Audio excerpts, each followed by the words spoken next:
અમદાવાદમાં ચીનના HMPV વાયરસનો પ્રથમ કેસ સામે આવ્યા બાદ શહેરની હોસ્પિટલની ગંભીર બેદરકારી સામે આવી છે, જેમાં ચાંદખેડા વિસ્તારમાં આવેલ ઓરેન્જ હોસ્પિટલમાં દાખલ 2 મહિનાના બાળકને આ વાયરસ ડિટેક્ટ થયો હોવા છતાં પણ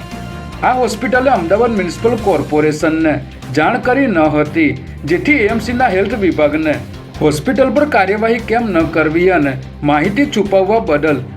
નોટિસ આપી જવાબ માંગવામાં આવ્યો છે. શહેરમાં નિર્ભયા કેમેરા અને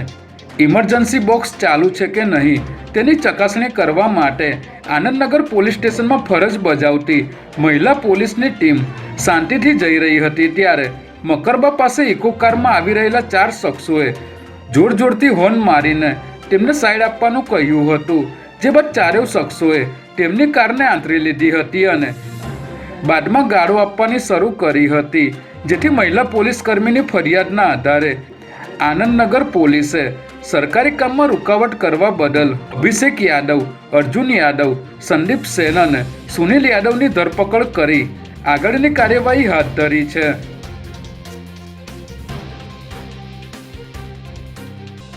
અમદાવાદ PCBની ટીમે ઓસ્ટ્રેલિયામાં રમાતી ક્રિકેટ મેચ પર સટ્ટો રમાડતા 3 લોકોને ચાંદખેડામાંથી ઝડપી લીધા હતા, જેમાં PCBની ટીમને બાતમી મળી હતી કે ચાંદખેડાના ત્રાગડ ખાતે આવેલ દ્વારકેશ ઓપ્યુલન્સમાં કેટલાક બુકીઓ